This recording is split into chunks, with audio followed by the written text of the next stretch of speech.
Hello.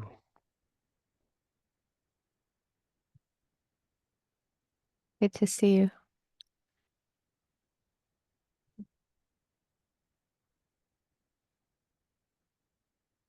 Take the time to see everyone on the other pages if you want.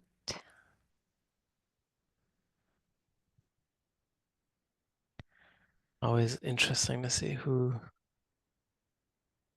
skips football and who comes to the sitting. Or who are trying to do both. Well, but good to see you all.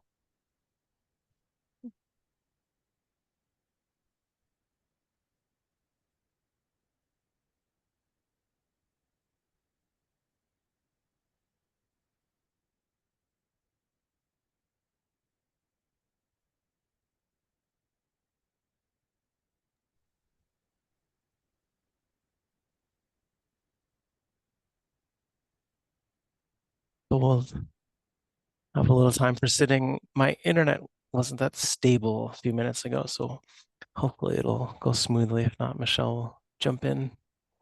Mm. But yeah, let's sit together for a little while. Mm.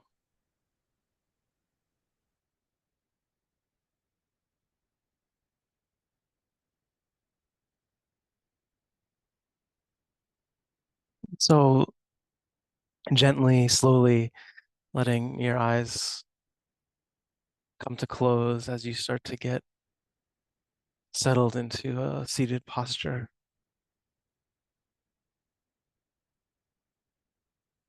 seeing how these two actions are connected in their ways, kind of letting the eyes close really helps us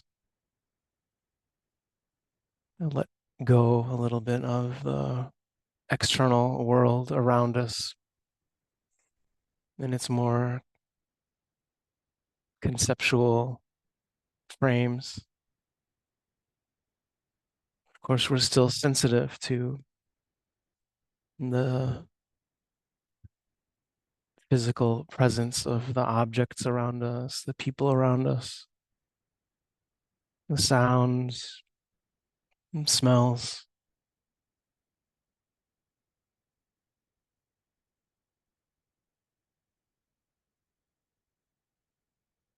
We are not disappearing, but it does help start to incline the attention to a more receptive inward quality,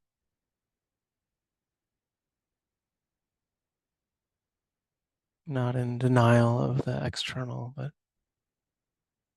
really sensitizing to the ways in which we directly experience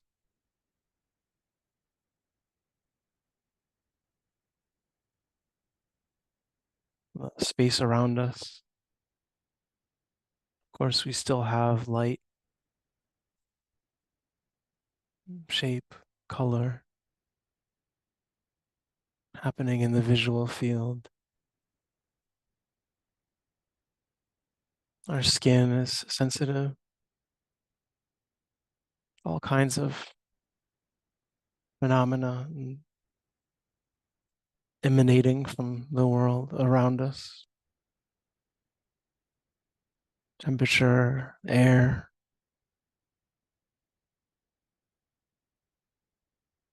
sometimes difficult to describe physical sensations.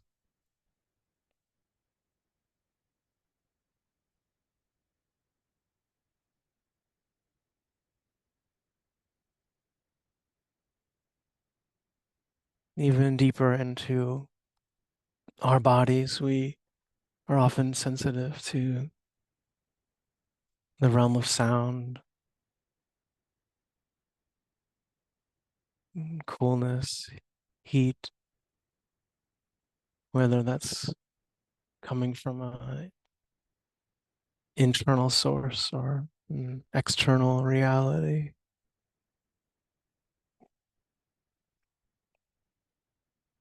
And the fluctuation of these two.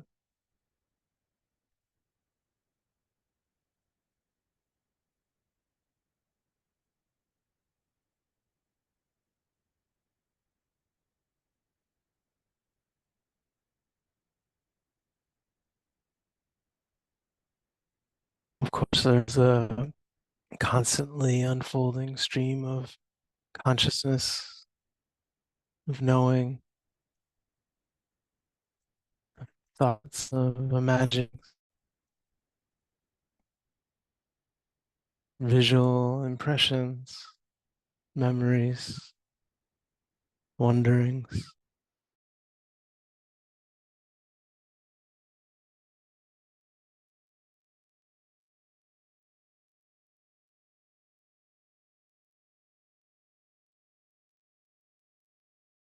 Often we're very identified with these, feeling like we are their source.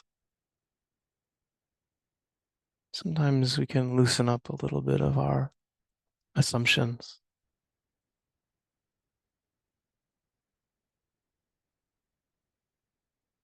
The framing of things being eternal, external, loosening up, simply noticing the stream of phenomena.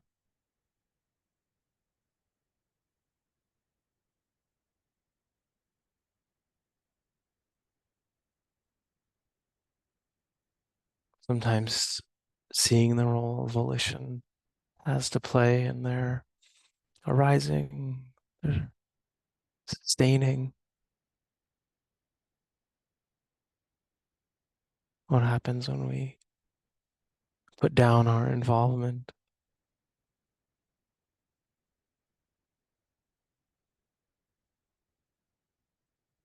There are moments where the thoughts or images can come and go on their own,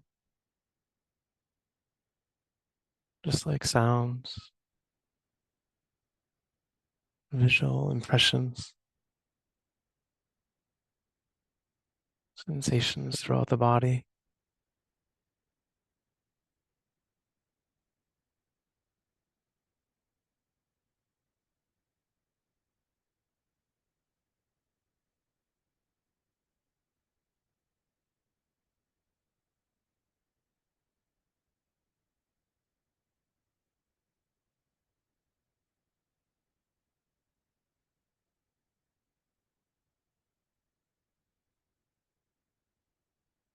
It can be really helpful at times to anchor the attention in one primary field, sensory field,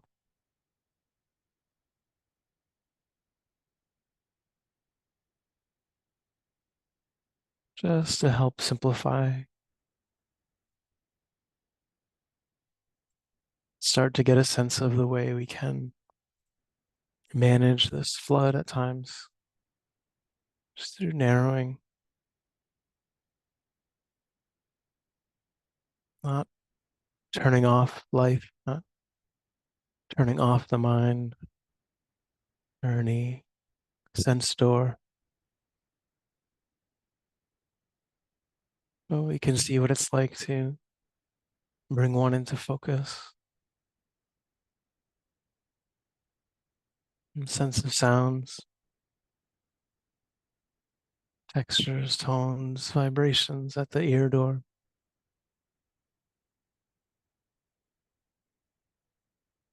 Arising and passing, out of our control, not based on our preference.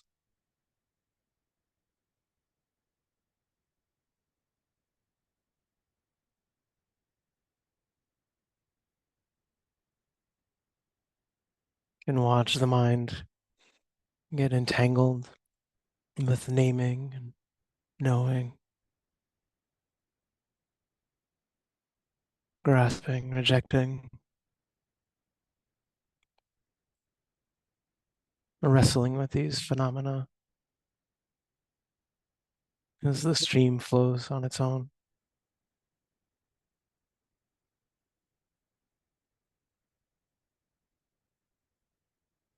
And at times we can notice that it's not necessary to do that. We don't need to be called downstream.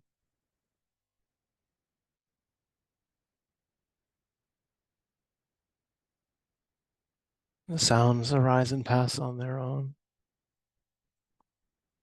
without our manipulation or involvement. There's a knowing, a recognition, an interest in their qualities. Sometimes the caring quality of the heart can be evident.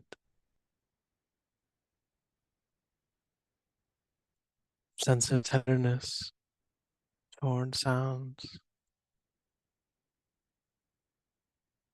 as they arise and pass away, simply because they exist and cease to exist. We can care about them. That caring is not a clinging, it's not trying to control, manipulate, judge.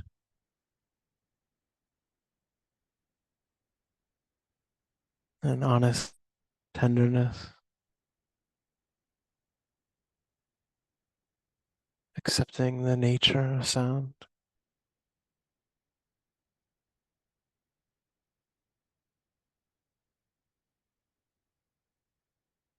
accepting the nature of the mind. If it's entangled, if it's released, caring for it, not judging, seeing how it strains around unpleasant, strains around unpleasant, wants things to be the way it wants them to be. Of course, you can care about the heart, entangle, care about the heart that arises and passes on its own.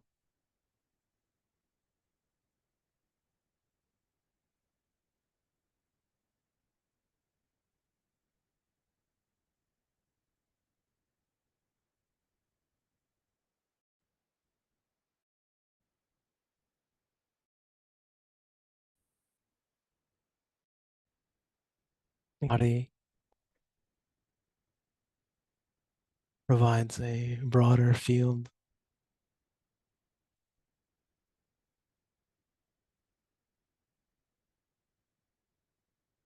of sensory experience to receive and let go of, care for, understand.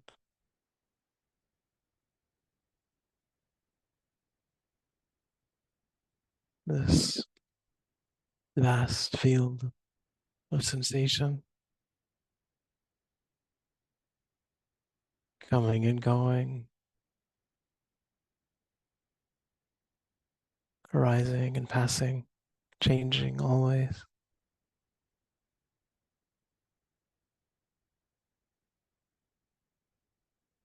And similarly, we can see the mind that knows, the mind that cares, see sensations go tenderly.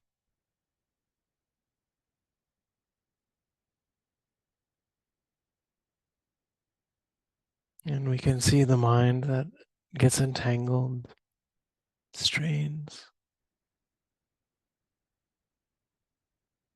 clings to, pushes away, wants, doesn't want.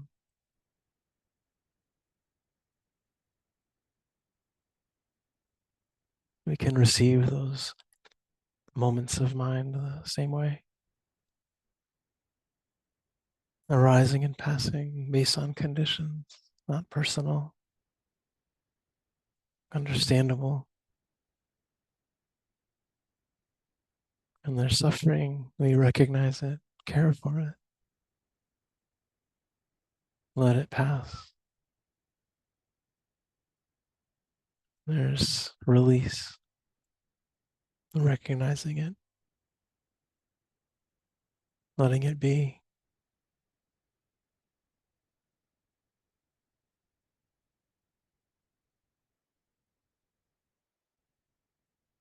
Coming back to the body,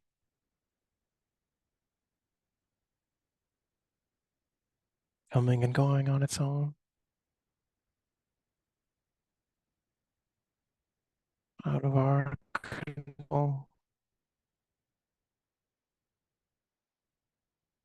The heart rejoices.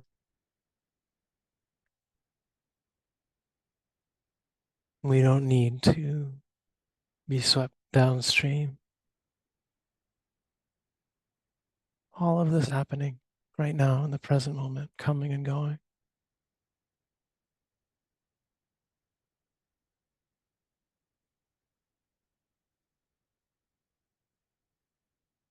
We get entangled with that which is already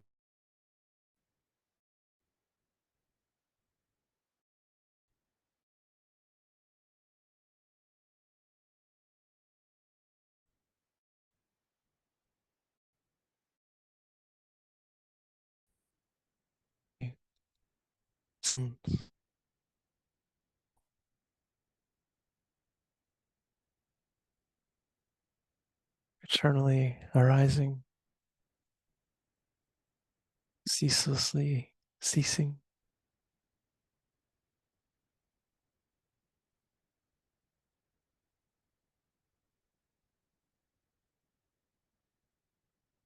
A peacefulness of heart that's possible.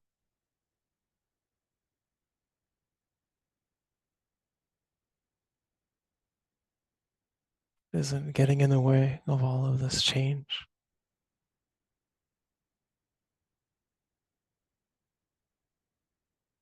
Accepting the truth of phenomena as they arise, pass away.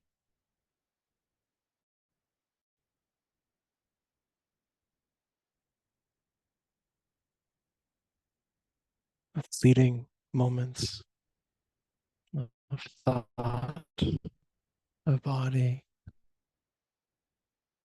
um, sight, smell, taste,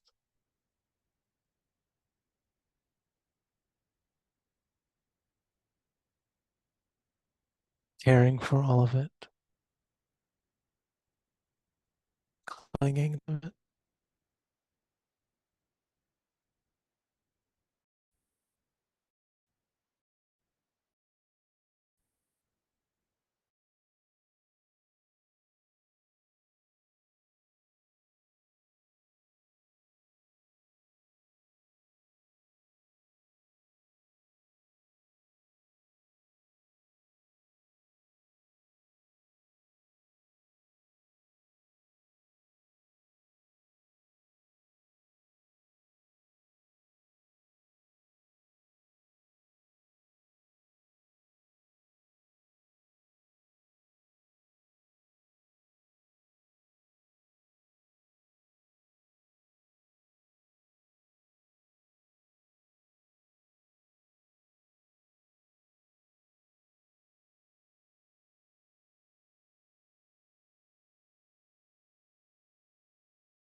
Mm.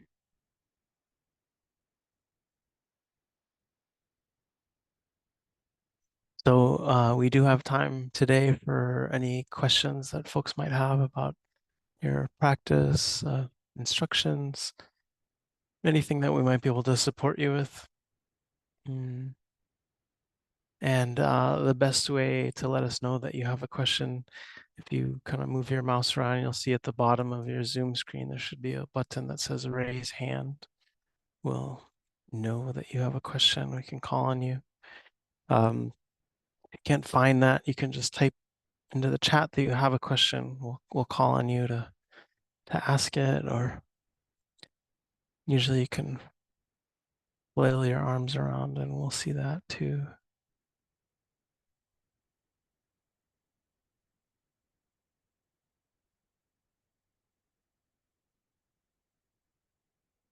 Hi, Julia. Hey, Julia. Friends in Dhamma. It's more of an external question than an internal question. But it is related to Dhamma. And thanks for being here. Thanks for being in my life. So my landlady has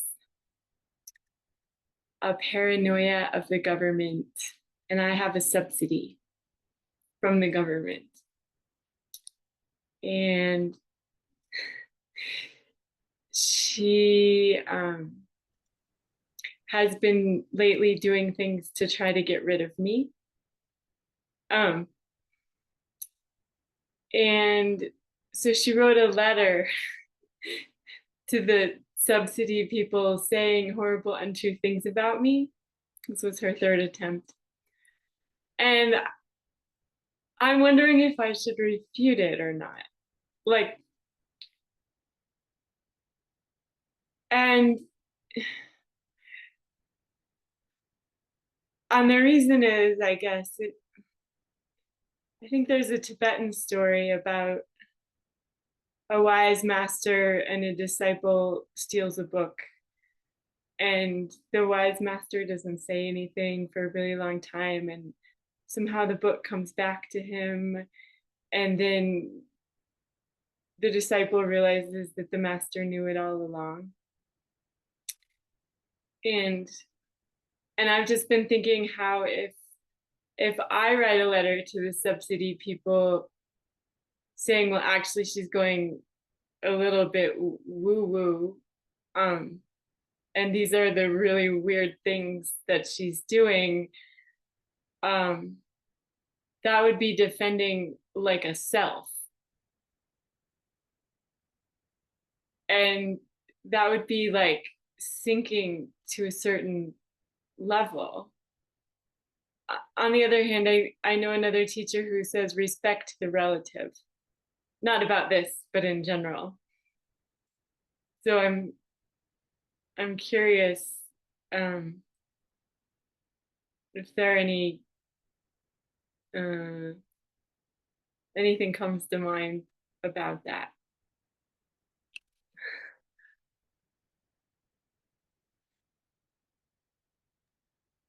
Mm.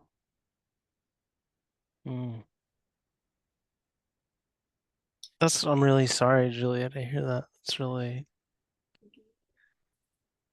it's hard to feel like attacked in way when you feel like it's not fair, but then also to have something so basic be threatened about your life, kind of facility. It's really hard. Mm. Um, I, I've, oh, well, I think it would be such a mistake to not protect yourself and defend yourself in this context because you feel that it might kind of cultivate a sense of yourself. To me, it feels like the potential spiritual downsides are abstract, and the very potential material downsides are very concrete, and that there is always got to be a sense that there's a way to move forward in the world that like protects your dignity and your the healthy aspects of who we are and ourselves and our livelihoods and what have you, uh, without betraying our spiritual path, um, and to also know that like the being in the world.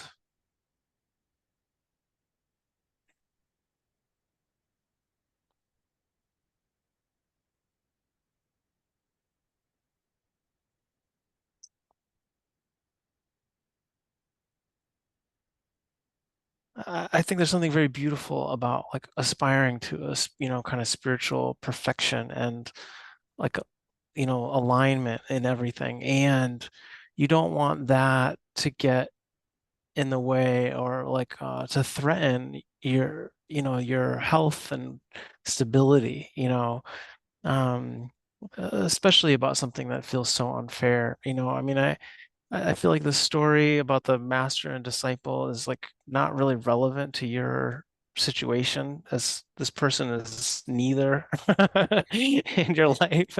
You know, I think that you're um anyway, I would just say that I feel like you should wholeheartedly defend yourself and and actually I would say more than that, that she's probably doing something illegal, right? In terms of trying to deny your housing, right? Based on like I'm sure there's something illegal in that, and that I would actually go after her. You know what I mean? Like, and I wouldn't worry about the spiritual consequences of that. I mean, I feel like we're in a time where these are, it's sort of interesting, right? We're in a time where like, there are so many places of contention in so many of our lives and in the world, and that so many of them can feel very abstract, right? Where it's like this institution is getting kind of defunded, or things that might not feel concrete in terms of like our direct experience, and yet you can see that there is a kind of like that these experiences are also happening in many of our lives in more concrete ways, and that people are feeling perhaps emboldened to try to take away any of our rights, and based on whatever notions they may have. And I think that sense of like defending those and actually putting up a kind of stand or a stink, or somehow it really is actually beyond you, the potential benefit of that, right? That it's like that people shouldn't be allowed to actually behave in these ways, and that by asserting your right and asserting your needs as a human being for housing, and that those are not less because you have some kind of government subsidy from them, uh, that there's something very dignified in that and important, actually like far beyond you in terms of defending that right. I could see there's like the other side of it, that actually to take this on, um, might be something that actually does cultivate like something really beautiful and good in your spiritual life, that actually helps break down some of that sense of me and mindness that you might be concerned about solidifying, that like you to understand that there's actually something at stake in this kind of moment that feels that is actually beyond your own needs, So I think, yeah, I would definitely say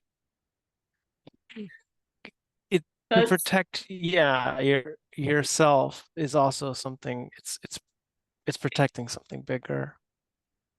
refreshing and beautiful, and validating, and I really appreciate it, because she has broken federal housing laws on multiple counts, and she has legally retaliated.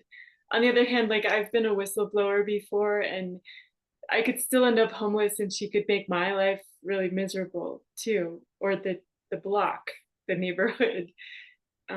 Yeah, so I appreciate Yeah. that. Yeah. Well, and I Thank guess I you. would also say that and I can't remember where in Colorado you are and what the, but like that there are probably organizations and other sort of like groups that you shouldn't have to do this on your own, and that there are probably like forces out there that are designed and hope to kind of help people in position like yours, that I would definitely tap into, because I do think it's exactly right that it's like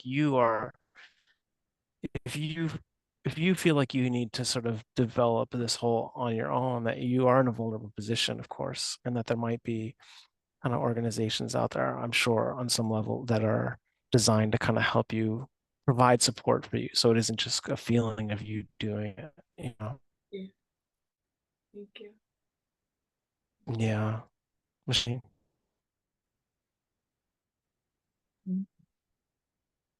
I think Jesse really covered it, but I would just say that often um, in these kind of circumstances, it all boils down to motivation.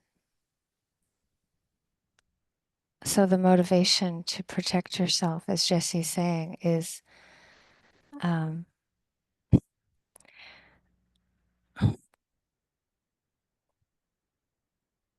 a metta. It's loving kindness. It's compassion. Uh, you can do that whatever action you do out of equanimity as well. So you don't always know what somebody's motivation is that is actually doing what she's doing. Um, but generally speaking, one could maybe safely say there's a motivation of aversion, right? Like, so when you start looking at protecting and the bigger picture, protecting against like greed, hatred, and delusion is also, as Jesse's saying, it's a bigger picture. It's important, and also maybe ultimately protecting her. So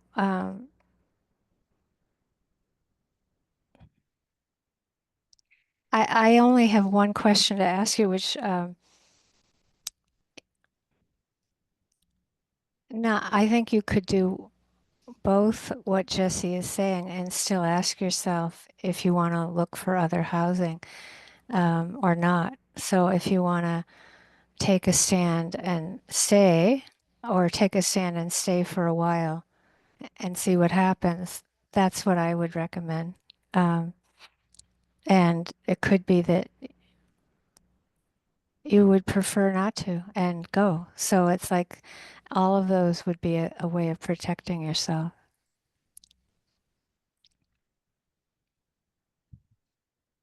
Thank you both. Yeah. Hmm. I lost Jesse on my screen. I don't I know where. I'm Oh, back. I set my uh, we have a there's oh, there you a are. Okay. complicated internet reality here. Yeah, that's hopefully it's a little better. Okay, now. Kate, hi. Hey, Kate. Hi. Uh, Um, I just went through like huge surgery. So I'm just recovering, but I'm starting to be able to sit again, and um I think what I'm noticing is like lack of interest. Like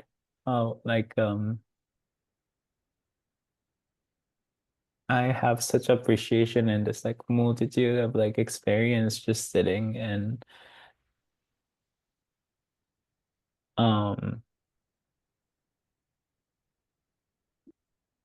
and that's being really engaging for me. And now somehow this sense of like disinterest present or numbness or boredom is coming up, and that um like time like I it's hard to engage in, and I think I know better not to like push it to like trying to latch onto something to engage. Um but just I don't know, a lot is everything is going on like in the world or in my life, like seems like I'm being asked to um have certain answer, like solidify so like solid answers. And um what I take from practice is just multitude of nuance and like not solidity, and um maybe I'm finding hard time to um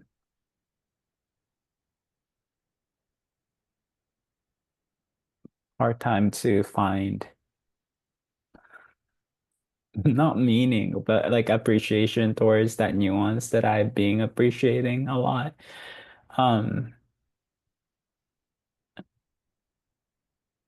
and that brings a lot of sadness, I think, because I know that's really that true, or that multitude is very true to me. So yeah, I just need a little encouragement. I mean, I have a question. I mean, would you say that it's like it's only in your formal practice that you're encountering this, or that it's also just sort of general that, that you feel like you're more sort of in a kind of emotional atmosphere of this? Uh, it's it's very clear in sitting. It's not as clear in general life. I think I can always find like certain route to find appreciation, meaning, all these things just conceptually. So, but it just becomes, and I see myself striving for that, just to protect myself. But um, the gap between when I start sitting, it's just like that I see the, oh, like it's not false, but oh wow, like I really like truthfully honest, like in my heart, I'm disinterested. And that's coming up, and it's really um yeah, hard to be I with. just have one thing to say, which is I really feel like this is still post-surgery tiredness, and Mhm. you're better enough to want to have more energy. Like probably 2 weeks ago, you would have not expected that you'd have more interest. But energy and interest are so related. They're like almost hard to untangle in terms of boredom and indifference and all the things you're saying uh, that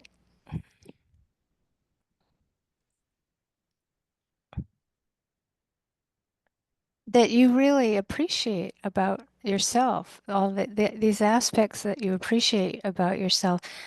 I would ask you to have a little more patience with getting more energy back over the next few weeks, and then see what happens. Because sometimes there's other things to look at, but sometimes it's really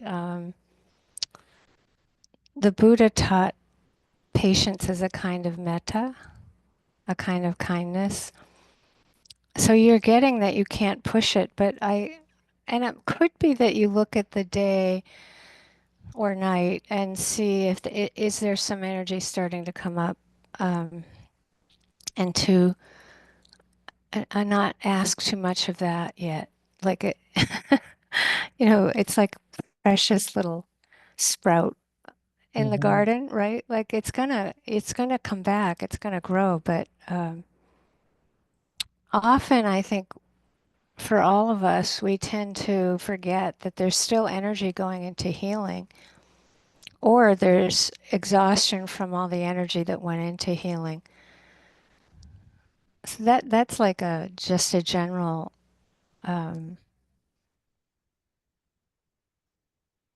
feedback.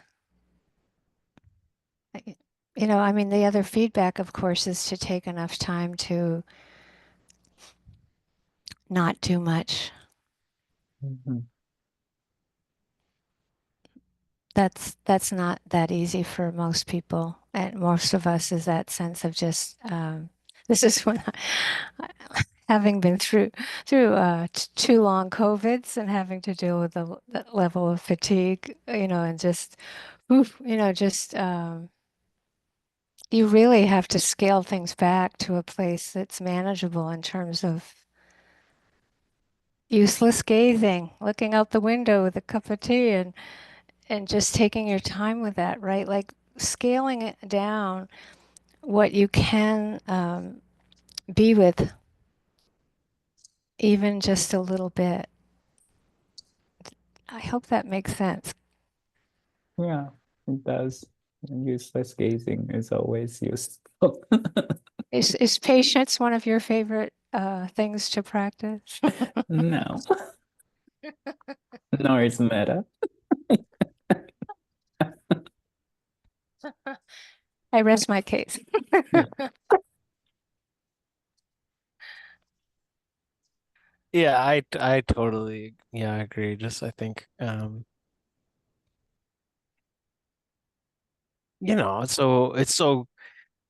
it's so great that you love that aspect of practice and the sort of nuance and the subtlety, the textures, and that it is where you get a lot of juice, in your life and practice. And there is something about the ways we can get attached to our practice being a certain way. And it's not that we don't recognize the good qualities of it that we may have, but there is something about appreciating like a fallowness, of like why expect so much from our minds, our hearts, all the time. What is wrong with sort of just letting things be sort of dull and vague and you know uh unclear at times, and just seeing that's like this is, especially if your system is just really taxed from, big surgery and everything that comes with that, of course. It's like all the sort of the emotional and intellectual kind of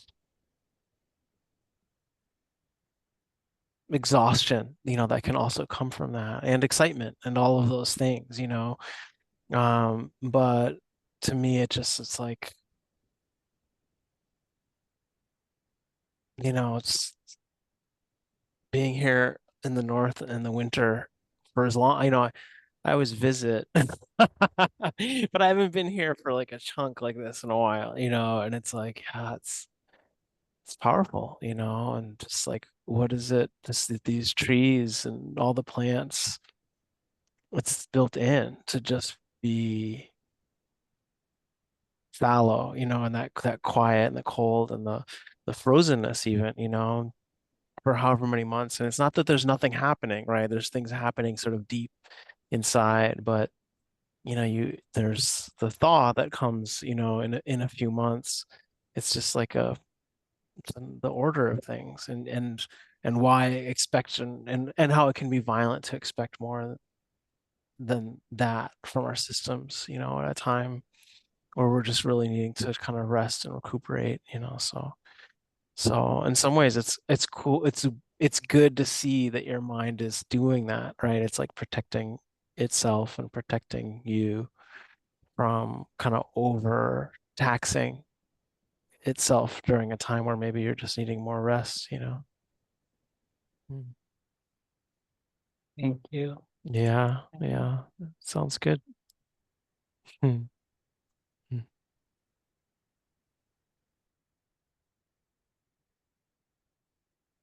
And you have your hand raised. Also, I noticed Julie had at some point, or but I wasn't sure if that was a mistake. No, I did. You did. Okay, yeah. Julie, Julie Michaud. yeah. Mhm. Um, this is not a question that's really pertinent or strong right now in my need to know, but it's something I've been experiencing differently at different times. And it's about dreams. It's about sleep quality and dreams. And I've had, and I've been doing a kind of a lifestyle kind of study or monitoring or kind of, trying to calm my life down and make it more aware, and yet at the same time face things. So like a lot of times the dreams seem to be kind of fearful or really, really uncomfortable, or it's like a process going on where I would be revisiting in a different way, though always past, people that I've gone through it within my life that have had troubling circumstances. And so I'm revisiting all these things in my dreams all the time. And but then some other times they're very, very, very chaotic and crazy. And one of the things that I was trying to do, it's more kind of just along the line of well, using herbs in the right way. So, and you can have an intention that when you put a herb on, it's going to protect you. But that's kind of differently. It's a different approach than what this is, I think. So anyway, that I'll just leave that open to any kind of responses you might have. Thank you. Yeah, great.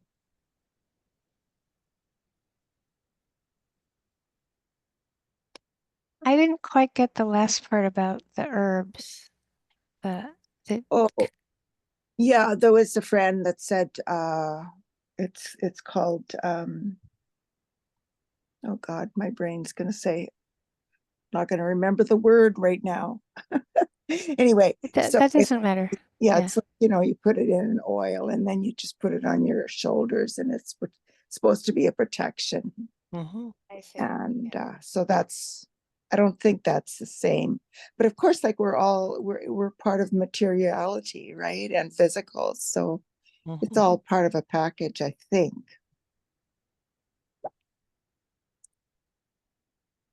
But that's not my only approach, of course. Like my approach is to try to just face that this is a part of myself that I'm needing to face, and face it with courage or face it with love, metta. A lot of times it's gratefulness, I feel, as I get such insight sometimes. Yeah, I think, I don't know, Michelle, we probably both have, a little to say, but I think that part in particular, Julie, just feels really appropriate, of whatever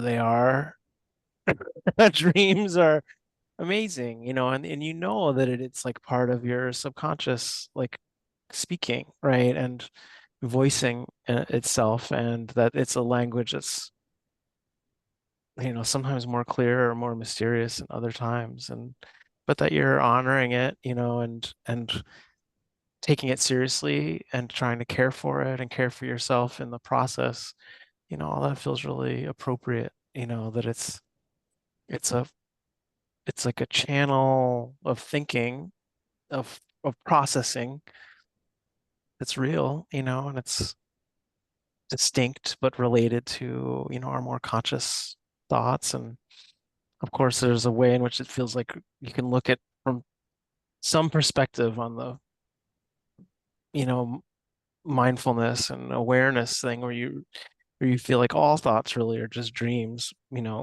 ultimately. Some we think we're more in control of than others. Um, but nevertheless, it's like that you're, recognizing that something is alive in you that's wanting to grow and change, and that part of it is about coming into relationship with material that's, sometimes more stressful or more difficult. It's, I think, just, there isn't a particular method as you're kind of pointing to. And I think you sense it's not like there's a particular method around it within this tradition or lineage. But in some ways it's that same kind of just what you said. It's like, well, it's thought, right? And it's activity of the heart, and it's, to be treated seriously and tenderly and carefully, and that you don't want to, just like any thoughts, you want to be careful about feeling like it's, too real, or it's too, like, you're so identified with it. At the same time, yeah, there's symbolism, there are things that are meaningful. So it sounds like you're really trying to be careful with yourself and honor that part of, your experience right now. It sounds great. And of course, yeah, I mean, there's the sense of, there's so many kinds of medicines that are, whether they are soothing to our systems, right? Physical and mental, emotional systems, that can kind of help us feel calm and feel capable, or honoring the spirits, or, kind of cleansing the environment around us. There are so many great traditions that understand, sort of how to use those in different ways, and that it is beautiful and uplifting and inspiring, and whatever gives us a sense of ability, to show up for things is good. So it sounds great, and it sounds good that you have a good friend who's kind of wants to support you and kind of share these things with you too, right? It's like that's also, that friendship feels also really beautiful and important. Yeah, I think the thing that's troubling me the most, or that has, is like there are so many theories going on around, like about what's going on in the world and otherworldly type of things in terms of spiritual, for example, like I have a family member who is studying about demons, like what demons would do in your life. And I don't believe it in the way she believes at all. Like, I think it's a focus that's not healthy, but I don't know. Her perspective is her perspective, so, but my perspective is that, you focus on it's like, even like the way the Buddha approached like Mara, so Mara comes in for all these different forms, and so you face Mara. You don't turn away from Mara or become terrified by Mara. You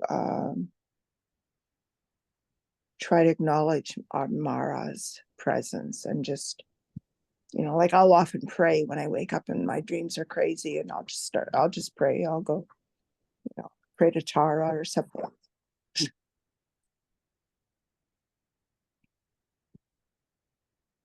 Anyway.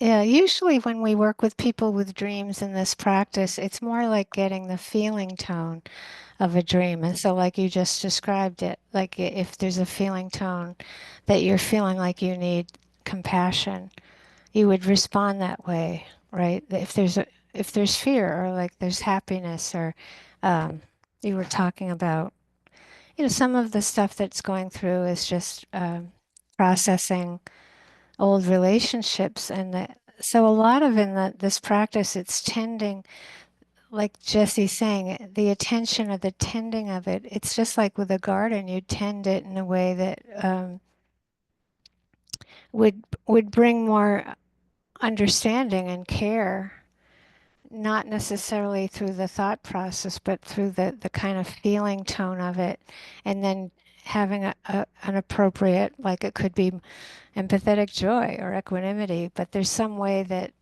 you're sorry, there's some way your system's kind of asking to be attended to in that way. And that's beautiful, as Jesse's saying. It's beautiful. And then with Mara, um, I know some people have heard me talk about this before, but when I went to Burma, there was such a relational aspect to how people in this tradition were relating to Mara. It was so refreshing to me.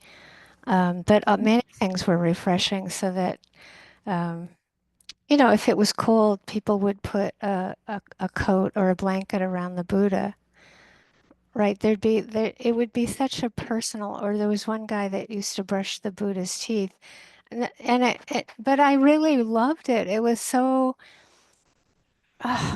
personal and refreshing. I just have to say. And then there were some things coming out in the Vipassana world about Mara at the time. And I asked this monk up on the hill, Sayadaw Ujjanta, about it. And he did like a couple hour response about the family tree of the Buddha and how he was related. I think it was a cousin. Mara's a cousin. And it's like, really, this is so important to me. And it's so important to get across that there's something so abstract about all this stuff when we hear it. And this was just so, oh, like a cousin, right? And I don't think A we could take, difficult cousin. yeah, a That very way. difficult cousin, right? But just very important. How do you protect yourself with a very difficult cousin, right? Like it's a very, very, very, um, very different way of relating to it. So the text will say, technically, Mara is the killer of existence, Hmm. right? But if you kind of take the approach of the Buddha talked to Mara. Yeah, I because see you, Mara. It's like there's a conversation, right? We have to kind of wake up to this stuff that that's why I like how you're approaching your dreams, because it's becoming there's a feeling tone with it, and Mara has a feeling tone with it, with with the appearance, right? yeah, I'm getting the sense that it's a relationship. So it's a relationship with an aspect of myself.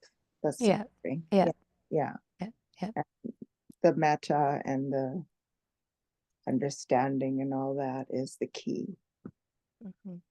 I think. Yeah.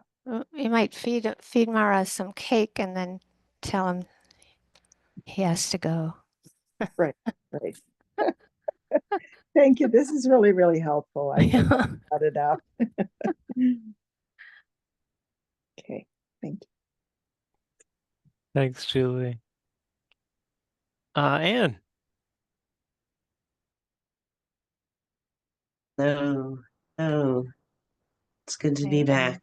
Um, I'm in Washington, D.C., and I just got back here from nomad traveling. It's my hometown, and I've arrived here, kind of in the wake of spending 4 weekends with you and the Sangha, um, studying the Brahma Viharas.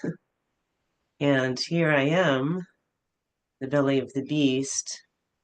Um, And when I first arrived about a week ago, I could feel the goodness. That's how you parted last Sunday. Remember your goodness. It's making me emotional. But I could feel it kind of oozing out in um, in my interactions with others here, old friends that I was reconnecting with, and just feeling the the goodness spreading. And then it's just day by day, the news and friends getting um, caught up, of being affected by this personally, bureaucrat friends um, and just I'm grappling with like really wanting to jump in and be part of this and be down at protests and engage, and there's many ways to, and then also really wanting to protect myself um, from um, from the you know the the um, violence in a way. Um, and I mean, I feel like I know the answer, which is going to be something around, um, I know, right? About kind of really continuing this practice because it also pulls you, the news just pulls you out of practice even. So I haven't sat for a few days or a week. And then that doesn't serve. Um, then I lose my center and I can't really have any insights on how to be effective in this fight. So just love to hear guys uh thoughts on how, because it's going to be it's not, maybe patience is part of the answer, I don't know, but it's going to be a long trip. Your your difficult cousin, but Oh my very goodness. And persistent. yeah, exactly. Yeah, A big big, group a, of cousins. a big family reunion of difficult cousins. Yes, so to speak. Yes, yes. I just want to say, I think it's great you asked the question. I think I can only imagine everybody's grappling with this in their own way, in their own lives, and with the people they know that are really, really getting affected. So I think uh, it's interesting because when I hear the long haul, being in it for the long haul, that has everything to do with patience in a way. Like the kind of metta it's going to take and the Brahma Viharas to um, that to even know that there's going to be times to really um, pull back to renew and rest because you can't the our model for heroism in any particular way is often this 100% fight and burnout, right? And so if you get the long haul, then you start to really understand pace. I think people are just starting to most people are just starting to come out of shock, so it's just a very unprecedented, unusual time. So uh, I just, I'm sure Jesse will have something to say and then I can again, but I just want to acknowledge that uh, this will be a day by day.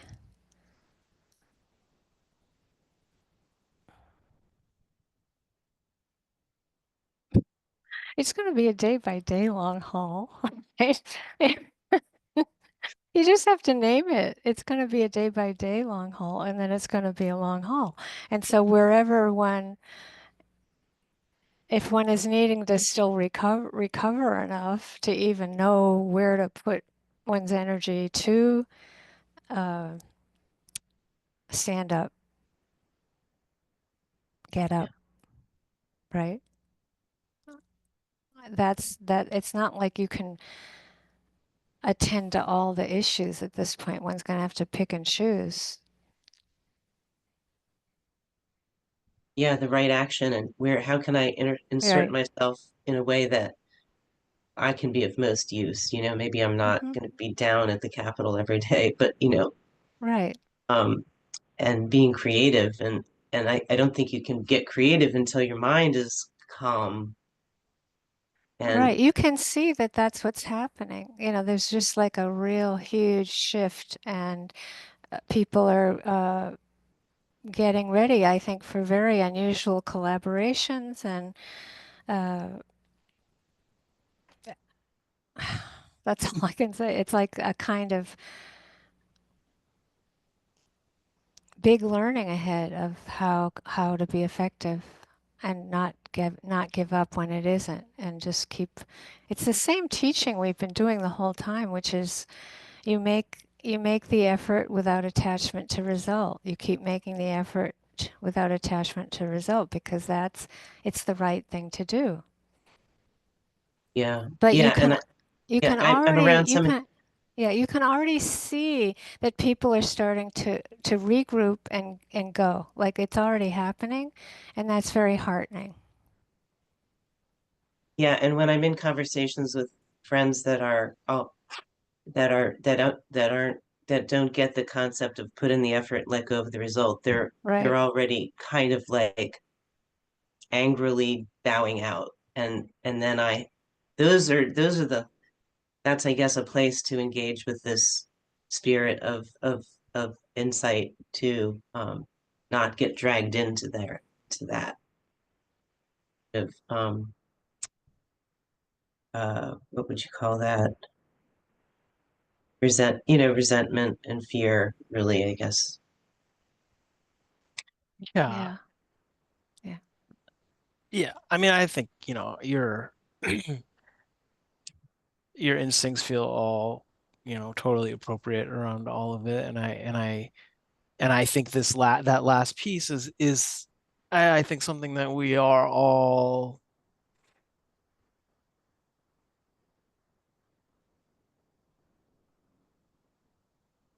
just like Michelle was saying, there's something fundamentally that's still everything is still the same. The truths are still the same, from like this week to a month ago to 600 years ago, right? There's like some fundamentals are just still true. And so that piece feels like always important to remember, is particularly in terms of things like you mentioned of like, okay, well then what does it mean to not be sitting, to not to get how compelling it is to get sort of swept up in certain kind of just ways of being that are not supportive of yourself, but also not effective in the world. And so that I think that you're sort of in this process of trying to discern where might there be places of like appropriate and effective like engagement, where is there the sort of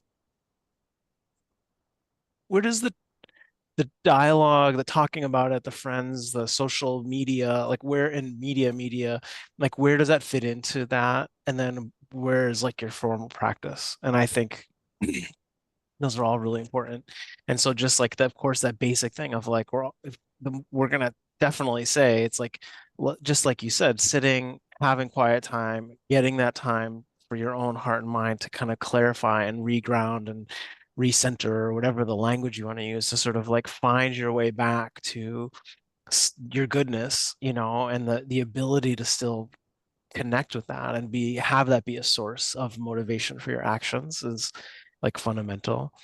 And then I think this thing of like, where does the conversation feel like it turns into a kind of whirlpool of um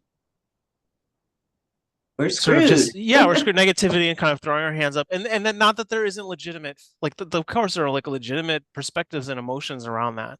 But to be careful about like losing the opportunity, and I think this is sort of this other part of like also getting that like being involved in the world and involved in action and involved in things, not just in this moment, but in general. It's like it's inspiring, it's motivating, you feel a sense of sangha and a sense of community and a sense of like growing capacity, um, that I think is a big hard thing. I mean, I think so much of we do feel so alienated from the kind of levers of power in general, you know. And so then to now that it's sort of being dismantled, there's a sense of like, well, we don't actually have the kind of concrete opportunities to engage anyway. And so there's a sense of like sort of a more broad sense of kind of powerlessness is out there, and it's very understandable. And that it's like, okay, yeah, you also do want to have a sense of where does being involved in some way that uses your skills, it's supportive of you, that, you know, the whole thing. But to not also to not assume that that's only going to be draining, right? But also that these are things actually that are inspiring and motivating and help you feel like, all right, there is a possibility of the world operating on, you know, different axes. So I just, you know, you're in it. It's amazing that you're actually over there, because in some ways that's part of what's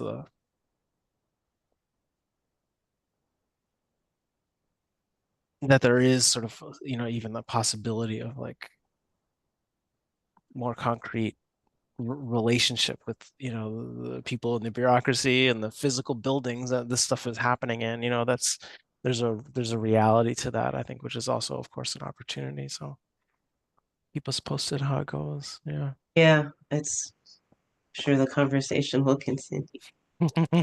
I have one other thing to say, which is we all know this in general, again, with the practice and with our bodies, our minds, and already what all of us have lived through and tried to help with. So, but it's just that when you take it down to Vedana, when we take this all down to Vedana, Vedana, Vedana, Vedana, the second foundation of mindfulness, pleasant, unpleasant, neutral, what I'm noticing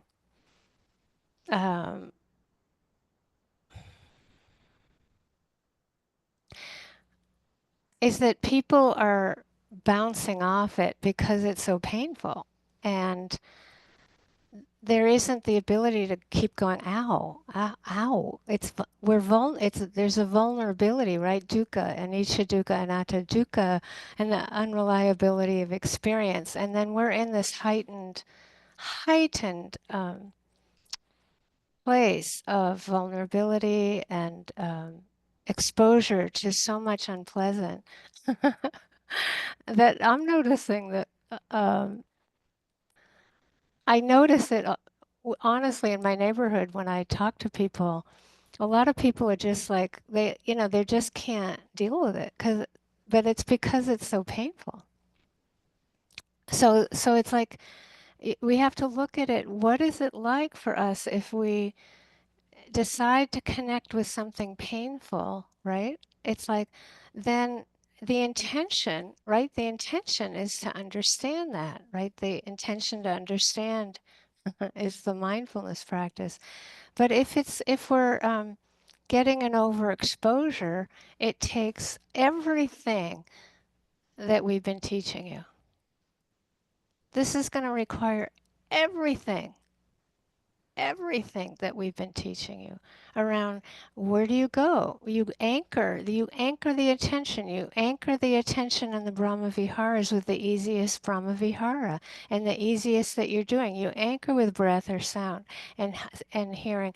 You've got to keep practicing.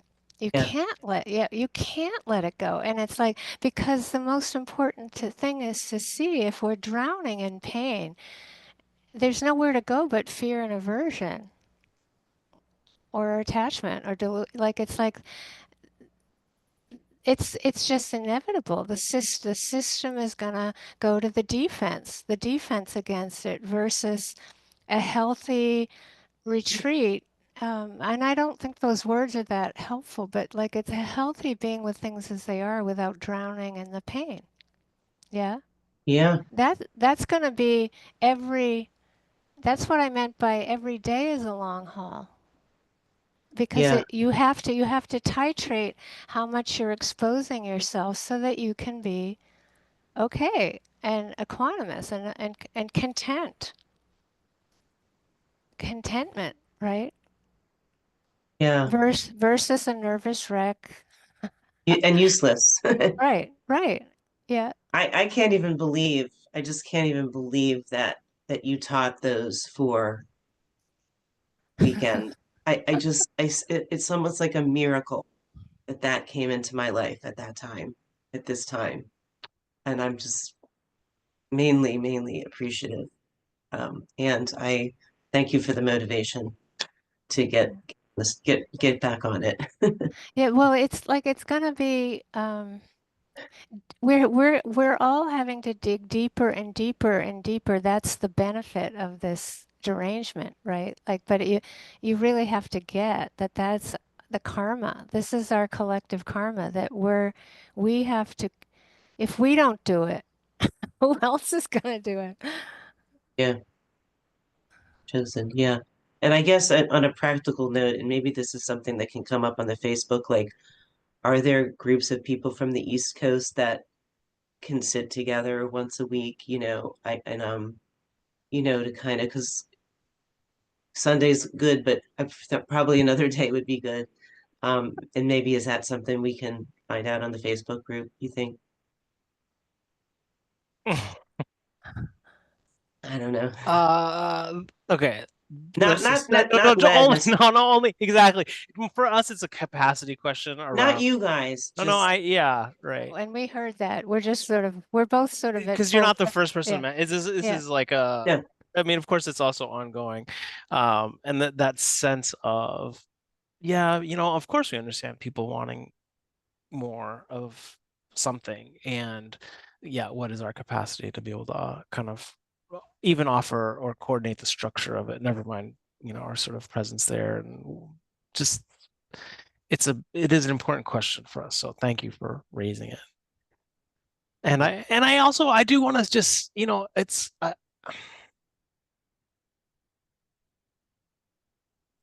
I just feel like it's also important always that to recognize and honor that we come also from a tradition that wouldn't exist if there hadn't been people sitting in caves for 30 years and like going, and it's like that sense of, I think Michelle, when you were sort of like not sure whether to call it a retreat or not, but that sense of like, yes, it's like not to escape, but to say, wow, the world is on fire.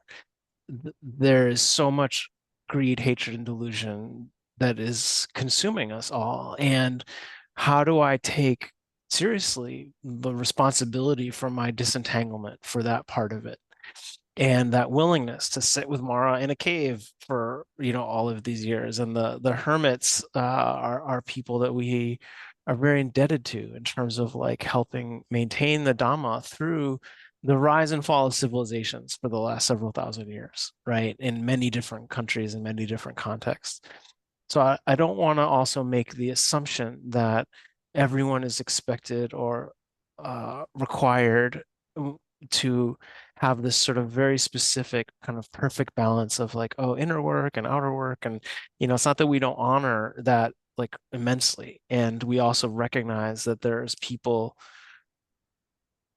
that whole spectrum, there are valid ways of engaging that whole spectrum and ways that our movements need, the ways that humanity needs people to be engaged in a huge range of ways, and that there's not just like a formula around it, and that to take seriously the spiritual life to the degree of being in great seclusion in order to battle it out in that way, in a serious way, is something that we also really honor and respect, and is always something that we want to just like it just would also feels not, it wouldn't be honoring our lineage if we didn't recognize that that is also like an important legitimate possibility for any of us, yeah. Thanks for that reminder. Yes. And Yeah. almost a mission too, right? Yeah. Yeah, right. Thanks, Anne. Karen, I think we have a little time left. Did you want to, let's see, if the unmute there.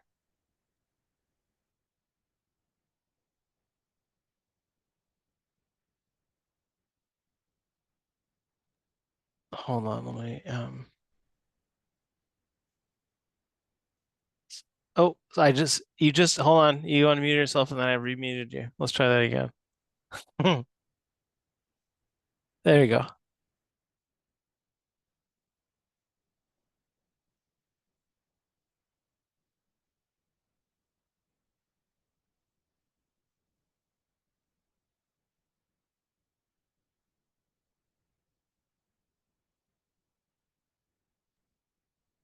Karen, I can't tell if you're unmuted. So do you have is there a,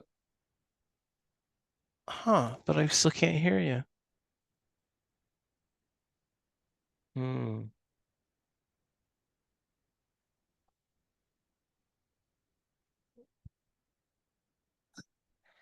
Jesse, does it mean that on her computer it's muted? Yeah, no, she's Yeah. unmuted, but Karen, there must just be something wrong with your microphone or your settings or something that I don't think we're going to be able to figure out in this way.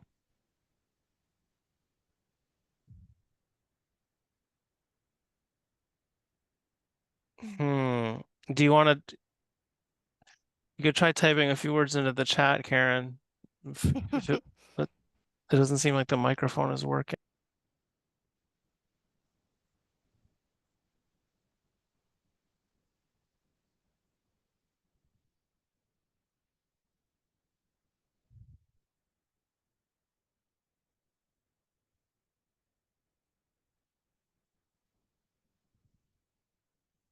Oh, we got technical support.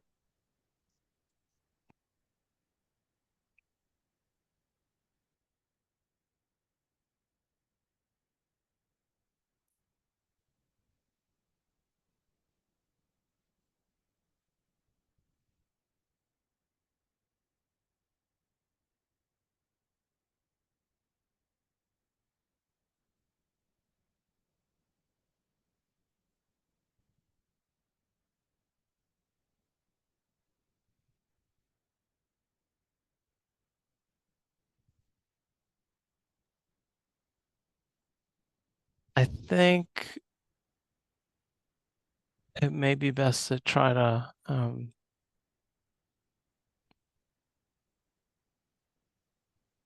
wait till next week. Michelle, what do you think? Given that I never know why things are like this, other than I wouldn't have a clue what to do about it. Oh, here, there's something typed in. Not to me. That might have been to you.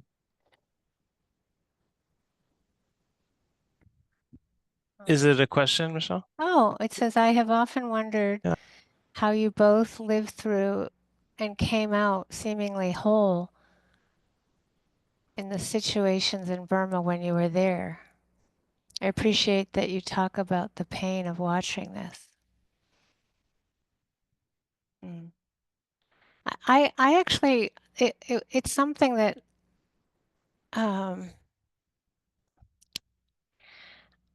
I think of the word commitment as that it's like the commitment. We had a commitment in Burma to mostly maintain the relationships we had there in the monasteries and nunneries and the people in the village and building the hospitals and schools and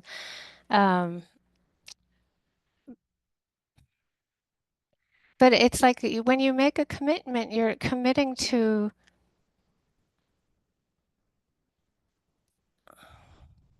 working with the pain of these situations. So the motivation is that, right?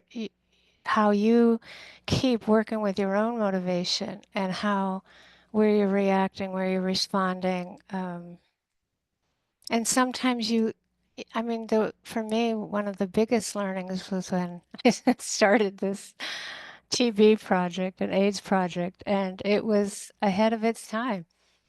And a couple years training nurses and doctors, and so much effort went into it. But with TB, you can really create mutations if you don't do it right, and that some doctors weren't cooperating, so we had to stop the program. And the AIDS stuff was not very popular as well. But then 15 years later, it started to work. Do you see? But it was like that. I'm telling you a good story and a hard story, and that it was incredible. That's where I learned that you make great effort, but you can't be attached to the result, because it was really important to do it. And it kind of set the seeds for it working many years later. But of course, we don't have a clue what's happening now. And it's very pain. It's excruciating what's happening there now. But if we don't stay connected to that pain, we're not committed to the relationships, right? So you see it through from the beginning, middle, end, the beginning, middle, end of a breath, the beginning, middle, end of a sound, of our bodies, of our planet, right? With the whole thing, the beginning, middle, end of the earth. You're not getting the text, Jesse? Oh, that's okay. Okay, Yeah, yeah. Or we don't stay alive, right? Jesse, do you want to add anything to it? That she just added, or we don't stay alive. Yeah. yeah, I,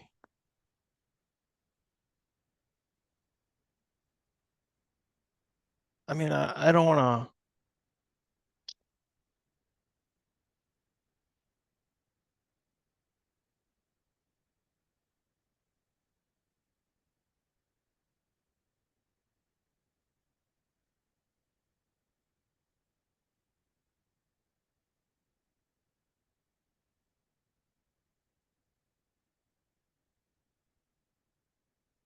I don't want to overstate the something of,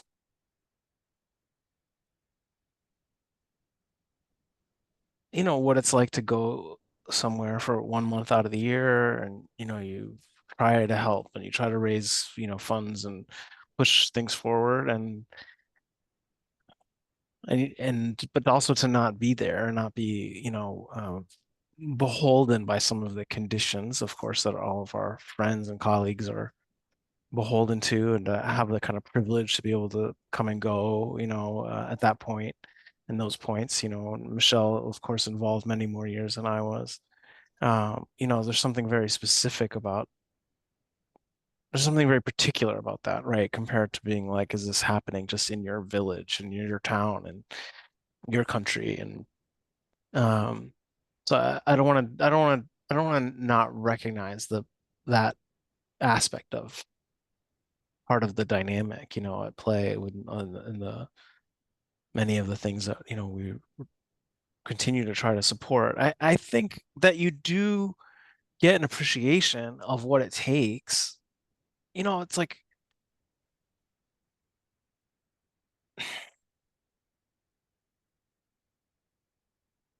so many Americans have no idea how bad things can get. And like, it's not just poverty. I mean, of course, that's like obvious, but there are so many layers of how bad things can get. And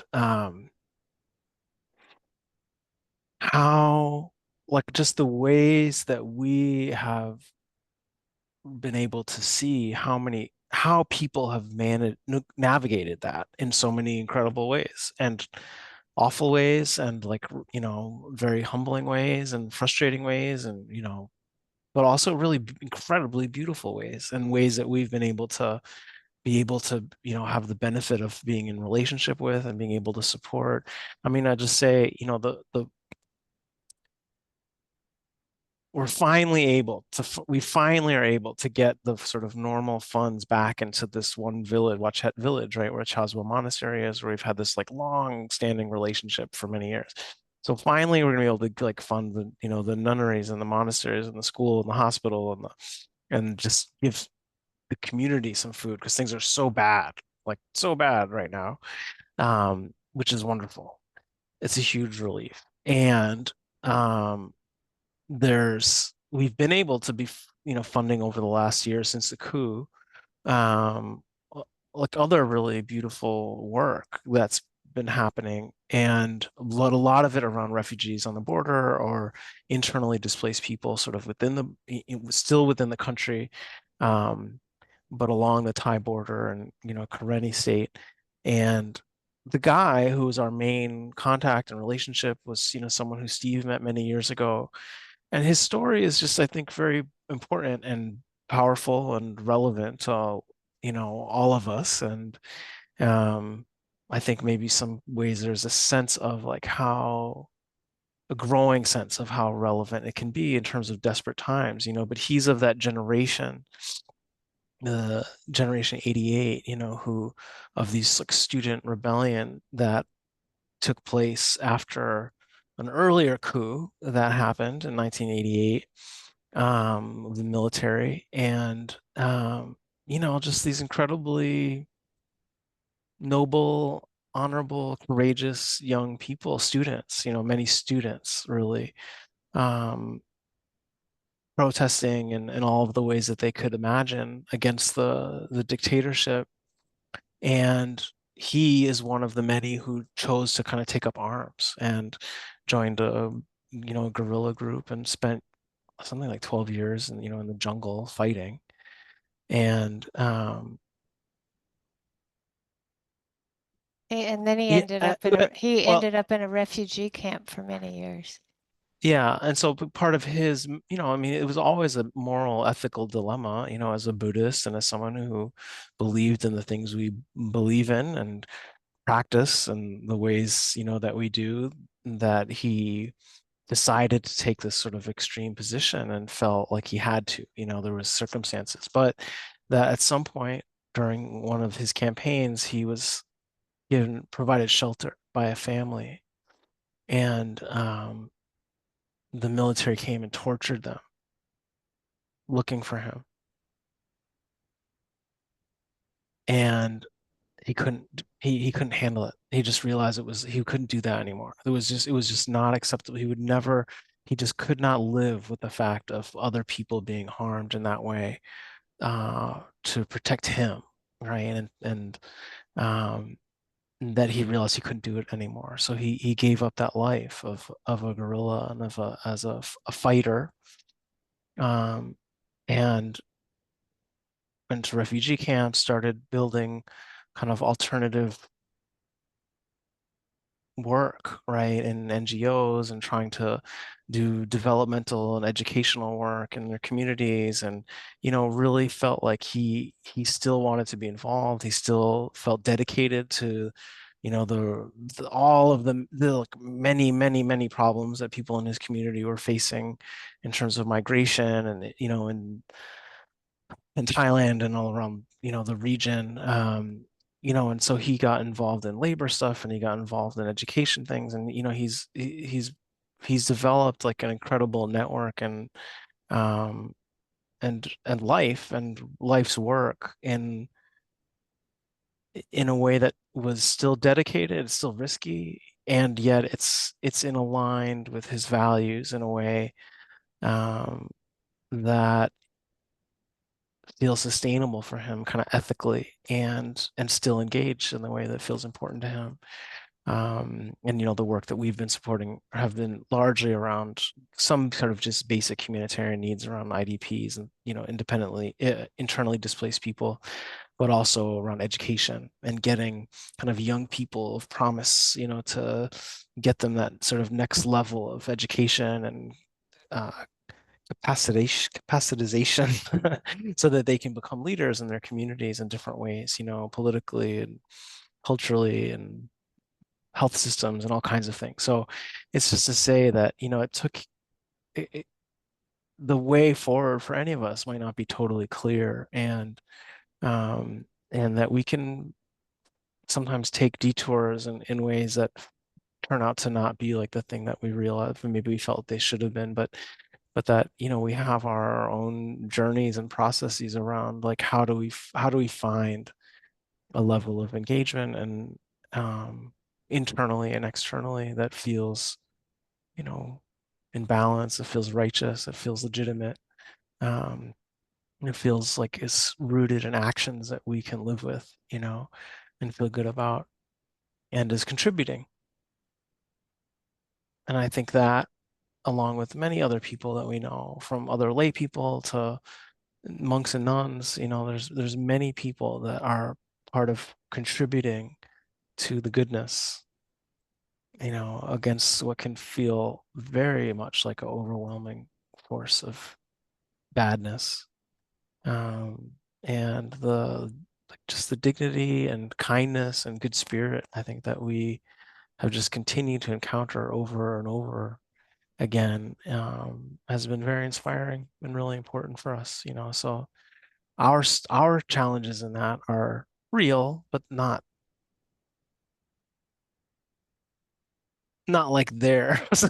And so I think that, like, we recognize that, and yet, I mean, I think it's like one of the many ways that we have benefited from these relationships in Myanmar and Burma is of course the Dhamma, and how dedicated we still feel to, like, our lineages and protecting the community and broader culture that has protected these for so many centuries, and that were offered freely, in terms of training and teaching and the gift of the Dhamma. And that there are actually many other lessons and beautiful things that we've learned outside of that context or within that context, but not necessarily in terms of Dhamma, that certainly feel like have been very influential into us, of how do we make it through times where it feels like there might be an overwhelming force of destruction, negative forces, and how do we muster everything we can internally in our communities to challenge them or counter them, in sometimes less direct but still very meaningful ways.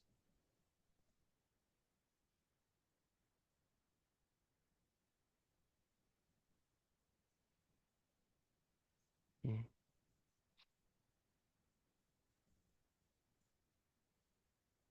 Well, thank you all. Good to be with you.